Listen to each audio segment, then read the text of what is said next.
Hello बच्चों, चलिए प्रश्न को देखते हैं। प्रश्न है निम्न अभिक्रिया के लिए डेल्टा यू का मान ज्ञात करो।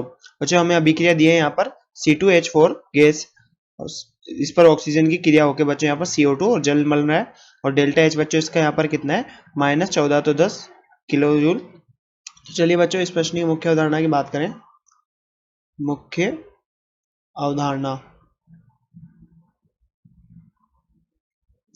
तो बच्चों यहाँ पर अगर हम बात करें तो इस अभिक्रिया में हम यहाँ पर रासायनिक अभिक्रिया हो रही है बच्चों। रासायनिक अभिक्रिया के लिए एंथैल्पी में परिवर्तन का सूत्र होता है बच्चों डेल्टा एच बराबर delta E plus delta N G R T.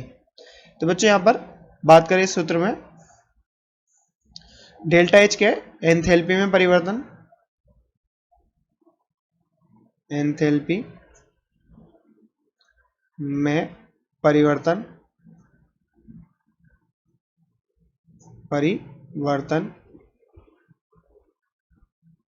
बच्चों यहाँ पर डेल्टा ई क्या है? आंतरिक ऊर्जा में परिवर्तन, आंतरिक ऊर्जा में परिवर्तन। और बच्चों यहाँ पर डेल्टा एन जी क्या है? उत्पाद की गैसीय मौल या बच्चों उत्पाद की गैसीय रस समीकरण मिति।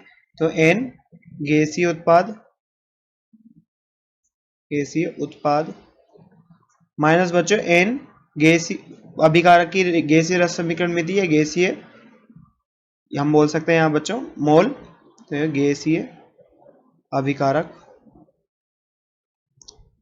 तो बच्चों यहाँ पर अगर हम बात करें यहाँ पर गैसीय अभिकारक तो इसका मान कितना आता है बच्चों? यहाँ पर देख सकते हैं हम, जैसे कि यहाँ पर हम यहाँ पर गैसीय रस समीकरण मिति लेंगे तो बच्चों इसकी रस समीकरण मिति नहीं लेंगे, हम यहाँ पर CO2 की लेंगे। ये उत्पाद की रस समीकरण मिति है, तो दो यहाँ पर रस समीकरण मिति उत्पाद की है। अगर बच्चों हम यहाँ पर बात करें किसकी? अभिकारक की, तो यहाँ पर अभिकारक की रस समीकरण मिति है बच्चों 1 और 3 मिलकर 4, 1 + 3।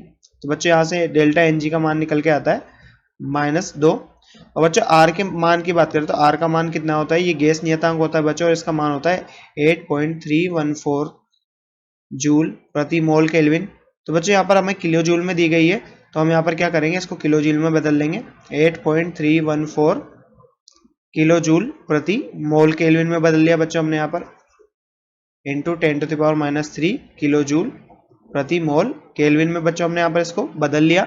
अब बच्चों यहाँ तापमान की बात करें, तापमान अगर किसी अभिक्रिया में नहीं दिया होता तो बच्चों हम यहाँ पर सामान्य ताप 25 डिग्री सेल्सियस मान के चलते हैं, 298 केल्विन।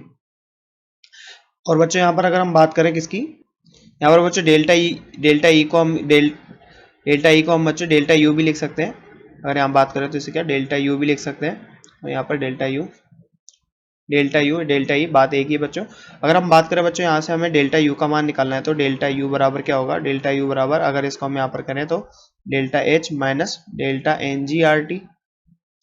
अब बच्चों यहाँ पर जो हमने यहाँ पर सभी मान निकाले हैं, इन सबको मान को रख देते हैं बच्चों। डेल्टा एच का मान कितना है? -1410 किलो जूल। तो बच्चों यहाँ पर -1410 किलो जूल रखा हमने, माइनस डेल्टा एन जी बच्चों कितना निकल के आया? -2। तो माइनस माइनस मिलकर बच्चों यहाँ पर प्लस हो गया, या फिर हम लिख सकते हैं -2। आर का मान 8.314 इंटू 10⁻³ और बच्चों यहाँ पर आर का मान हमने डाल दिया। अब बच्चों तापमान का मान रखें 298 केल्विन। तो बच्चों अगर हम यहाँ पर इसको हल करते हैं तो हमारे पास क्या निकल के आता है? -1410 प्लस बच्चों इसको हल करते हैं हमारे पास तो प्लस का 4.955। तो बच्चों अगर हम इसमें से इसको घटा देते हैं तो हमारे पास क्या उत्तर आता है बच्चों? यहाँ पर 1405 1405.044। तो बच्चों हमारे पास ये उत्तर निकल के आता है बच्चों, माइनस में उत्तर है और इसका किलो जूल में मान है। तो ये बच्चों क्या है? Delta U. तो जैसा कि बच्चों हमसे डेल्टा यू का मान प्रश्न में पूछा गया था इस निम्न अभिक्रिया के लिए, तो हमने देखा यहाँ पर डेल्टा एन जी का मान कितना है? 2 - 4। तो बच्चों हमारे पास -2 यहाँ पर निकल के आया। हमें डेल्टा एच का मान दे रखा था बच्चों किलो जूल में, -1410 किलो जूल, और बच्चों हमने यहाँ से डेल्टा यू का मान निकाल लिया। तो बच्चों आशा करते हैं आपको प्रश्न समझ में आया होगा। धन्यवाद।